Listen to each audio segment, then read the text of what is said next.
Nah, riset dan analisis ini banyak ya, banyak cara, tapi dikategorikan ada 4 lah gitu. Secara geografis ya, daerahnya di mana sih, wilayahnya di mana. Kalau memang semua teman-teman di sini banyakkan daerah timur, lebih spesifik lebih bagus.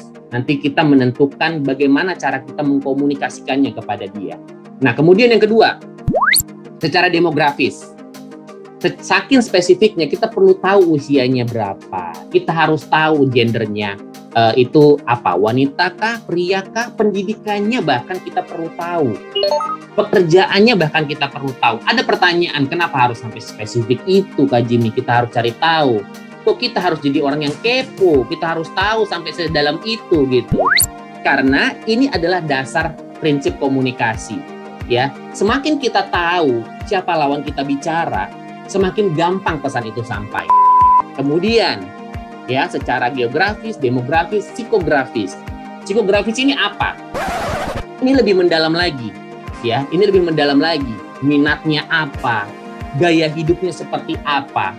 Oke, gaya hidupnya seperti apa gitu? Ya, gaya hidupnya mungkin yang kalau ke sekolah itu ya 80% waktunya habis untuk dandan, 20% untuk belajar. Mungkin seperti itu. Semakin spesifik kita mengetahui siapa lawan kita berbicara, itu akan lebih jos kita bisa masukkan pesan-pesan kita. Oke?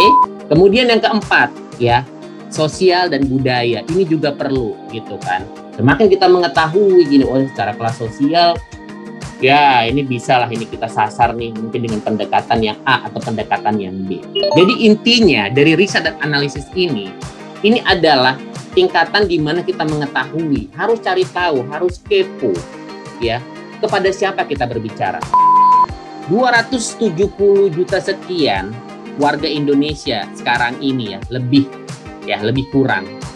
Itu punya selera semuanya beda-beda. Itu punya selera kreatif juga beda-beda.